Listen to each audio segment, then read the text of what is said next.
Welcome to Genshin Impact Tips and Tricks, kind of a beginner guide type video. I'm going to be teaching you all sorts of things like this one. For instance, did you know if you talk to the nun Victoria in the cathedral and use the third conversation option, she will give you a guaranteed 4-star artifact? I have it in my inventory already. Let me show you exactly what it looks like. She's going to give you a goblet.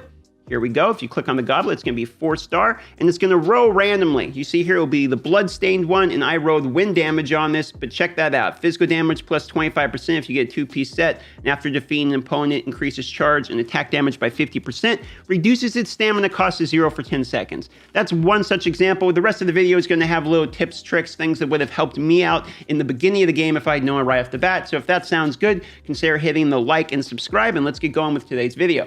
Here's another tip and trick. Did you know that Kaya can make an infinite ice bridge? You get him fairly early in the game. This is also right where you start the game, this here. And if you notice, there's a rock right where you start, and typically there's a luxurious chest hidden right there on that rock. So if you just start the game and you spawn, you can go right out there to that rock and pick it up. Also, check this out. Do you see that in the distance? That there is a hidden island that is not on the map. Eventually, once you get Kaya, you can ice bridge your way all the way out there, and yes, it does take a while, and there is a hidden wind boss. I won't spoil it for you, but there's a puzzle to do, and it's quite fun.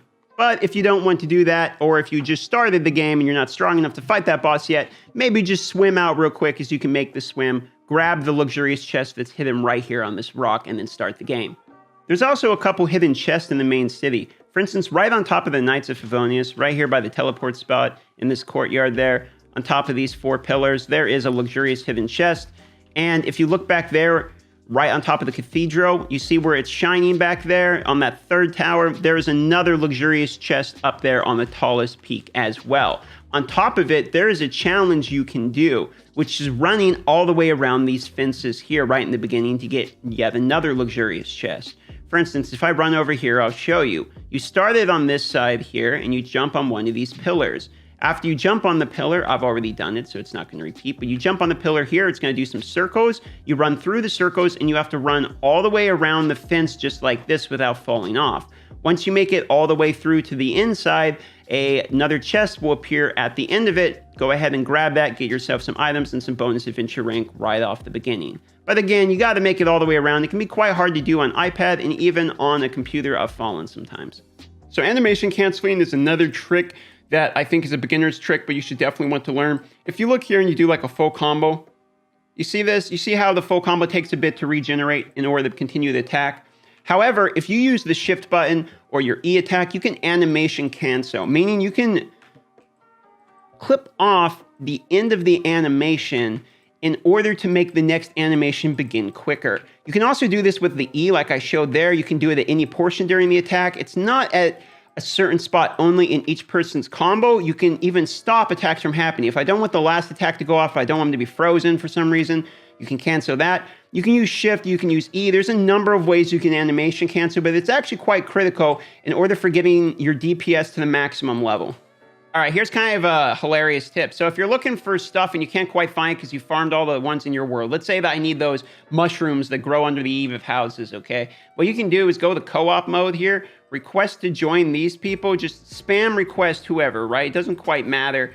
This, you could probably say it's an unethical tip if you want to, but you go in here, you say, I want to join somebody, okay? Somebody is going to accept you. Now, once you get into one of these co-op worlds, and I still need those mushrooms that grow under the eaves of houses, guess what? It's another world that I have not been in yet, so those mushrooms are still there. So this guy's out doing this, right? I'm like, okay, well, nice world. I hope you have a great time, but what I'm trying to do is get mushrooms. So I go back, I teleport back to the main area here, and now I go just pick up his mushrooms. Now, here's the thing. I tested this with a partner trying to figure out if when you do this, if you basically are stealing their assets and it's no longer there. That is not the case. It is still there for them. However, I've seen it glitch out where they literally can't see it and they have to run back to where the item was and they would have to know that I removed it. For instance, like ores, I've taken ores from a person's world before and then he was able to come back and pick up the ores, but it did not visibly show on the map. It was like an invisible item. See, some people kick you out because they understand what you're doing.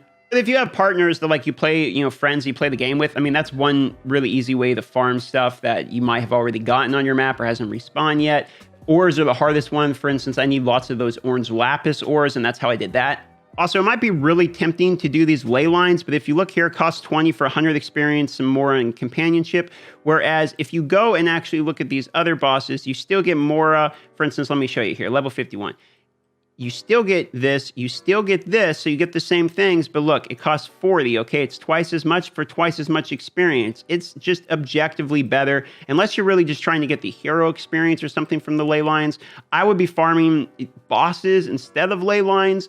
The reason being, if you farm the bosses, you'll get artifact drops, and artifacts you have to have because the only way to level artifacts is to crunch artifacts into other artifacts. For that reason, another tip is you really don't want to waste all your 1 and 2 star artifacts leveling up 3-star artifacts in the beginning. You probably just want to wait till you get 4-star ones. Once you unlock commissions, make sure you do your commissions every single day. They give you nuts rewards, tons of bonus adventure experience, and you do end up getting locked out later on in the game from quests unless you're high enough rank. I'm 31. I don't get to do another mission until rank 32, so I'm going to have to complete my daily commissions. Plus, later on, you have to complete the daily commissions even to get keys to unlock the story quest. So make sure you start doing the daily commissions as soon as you get the Adventure Hands book and unlock them. I think it's like rank 12 or 14, somewhere right around there you get commissions. It's pretty soon into the game. Now, the Blacksmith is where you go in order to get more weapon enhancement materials. However, keep in mind, the only ones I use here are the normal chunk ones.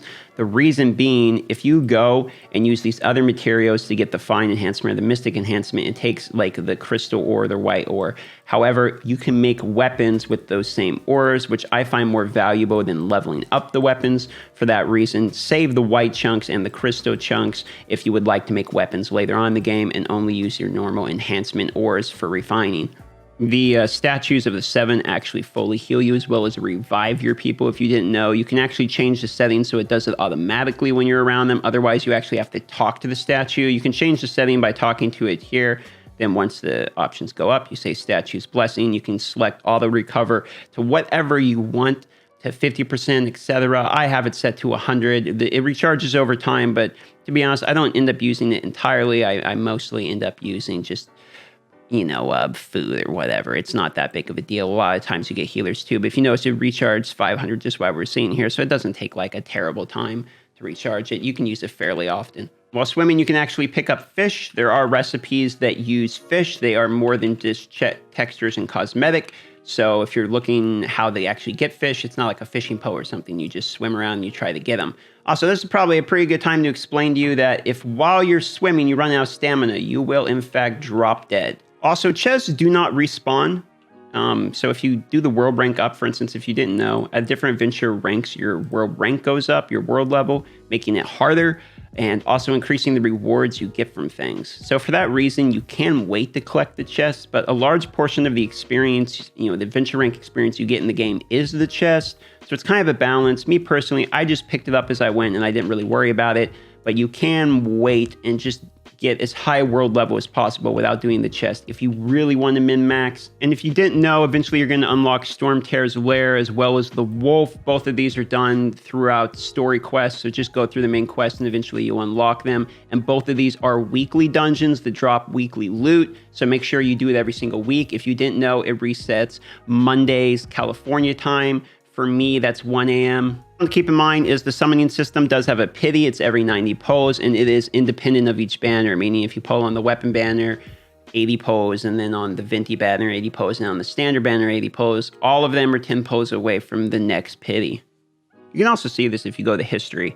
You can look through and see how long it's been. Keep in mind, it takes an hour to update, but you can go through and see how far has it been since my next 5-star and exactly calculate, okay, I know when my next 5-star pull is going to be. Look, I'm 59 pulls since my last one. That means, quick maths, 31 to go.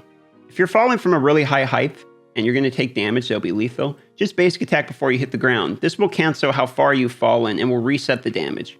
If you see these things around the map and you're wondering what they do, after you break them, it gives you this little orange light that goes with you. You take the orange light and you run it into those lamps. You see these lamps over here? After you've done all of them, something appears. I've already done this, but you get the idea. You just put them right in there. If you have these annoying guys that like to stay under the ground and you can't quite get to them, just use fire. It will make them be burned and they'll come out of the grass and you can kill them easily. Well, this should cover some basic tutorial tips at least. If you guys want to see more of these or a part 2, let me know in the comments. Please do like and subscribe, as it really helps me out a lot. And hopefully I'll see you guys on the next Genshin Impact video. Also, I'm going to be going live right now on twitch.tv/DarthMicrotransaction to play Genshin Impact live. So if you have any interest in watching that, hopefully I'll see you there.